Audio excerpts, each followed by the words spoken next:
ജോലിയിൽ നിന്ന് വിരമിച്ച ശേഷം ഉണ്ടാകുന്ന ശൂന്യത കാരണം വയോജനങ്ങളിൽ കാണപ്പെടുന്ന അസംതൃപ്തി വളരെ ഗുരുതരമായ മാനസിക ശാരീരിക പ്രശ്നങ്ങളിലേക്ക് ആളുകളെ നയിക്കുന്നു എന്നും പറയുന്നുണ്ട്. അതുകൂടാതെ അതുകൊണ്ട് തന്നെ അവർക്ക് മറവി രോഗം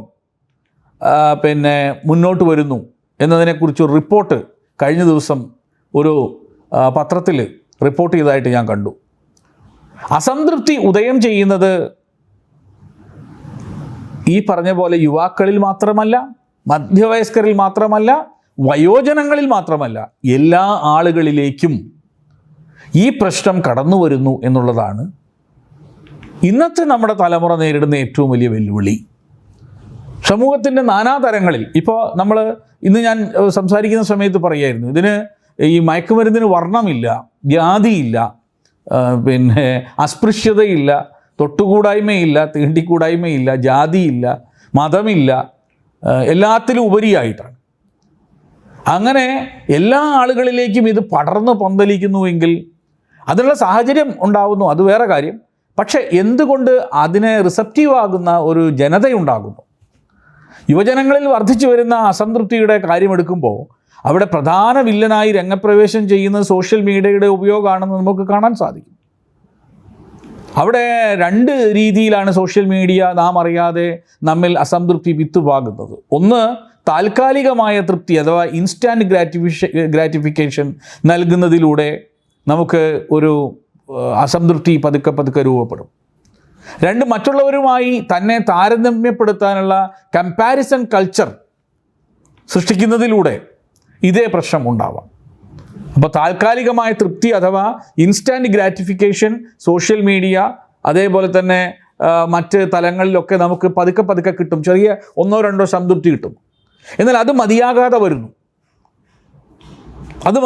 വരുന്ന സമയത്ത് കൂടുതൽ തൃപ്തിക്ക് വേണ്ടിയുള്ള ശ്രമമാണ്. ഇൻസ്റ്റാൻറ്റ് ഗ്രാറ്റിഫിക്കേഷൻ കഴിഞ്ഞാൽ പിന്നീട് ഇനി എന്ത്? അതേപോലെ തന്നെ മറ്റുള്ളവരുമായി തന്നെ താരതമ്യപ്പെടുത്താനുള്ള അല്ലെങ്കിൽ കമ്പാരിസൺ കൾച്ചർ വളരെ ശക്തമായിരിക്കുകയാണ് നമ്മളെ നാട്ടിലിപ്പോൾ. കമ്പാരിസൺ കൾച്ചർ, നമ്മളെ മറ്റുള്ളവരുമായി കമ്പയർ ചെയ്യുക, അതൊരു പ്രശ്നമാണ്. വിദ്യാലയങ്ങളിൽ ഉണ്ടാകുന്ന പ്രശ്നങ്ങളിൽ കാരണം ഇതാണ്. ഇനി ഇത് വിദ്യാർത്ഥികൾക്ക് മാത്രമേ ഉള്ളൂ എന്ന് പറഞ്ഞ് സമാധാനിച്ചിരിക്കേണ്ട. ഇത് യങ്സ്റ്റേഴ്സിലുണ്ട് എന്ന് പറഞ്ഞാൽ ഒരു 25 years ഓൾഡിലുള്ള ആളുകൾക്ക് ഉണ്ട്, അതും കഴിഞ്ഞ് മധ്യവയസ്കരിലും ഉണ്ട്.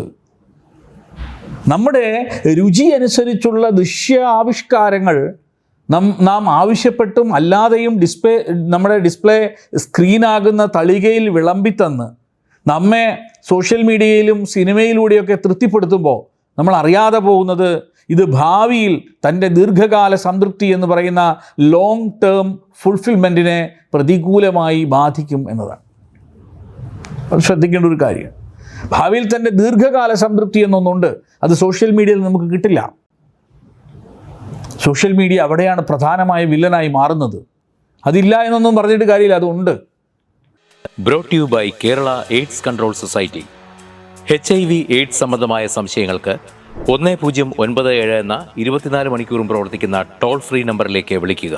വാട്സാപ്പിലും ഫേസ്ബുക്കിലും ഒക്കെ സ്റ്റാറ്റസ് അപ്ഡേറ്റ് ചെയ്യാറുണ്ടല്ലോ, HIV സ്റ്റാറ്റസോ. HIV പിടിപെടാനുള്ള സാഹചര്യങ്ങളിൽ കൂടി അറിഞ്ഞോ അറിയാതെയോ കടന്നു പോയിട്ടുണ്ടാവാം. എന്ത് തന്നെയായാലും മുൻകൂട്ടി പരിശോധിച്ച് HIV സ്റ്റാറ്റസ് അറിയൂ. സൗജന്യ HIV പരിശോധനയും കൗൺസിലിങ്ങും ആരോഗ്യ കേന്ദ്രങ്ങളിൽ പ്രവർത്തിക്കുന്ന ICTC അഥവാ ജ്യോതിസ് കേന്ദ്രങ്ങളെ സമീപിക്കുക.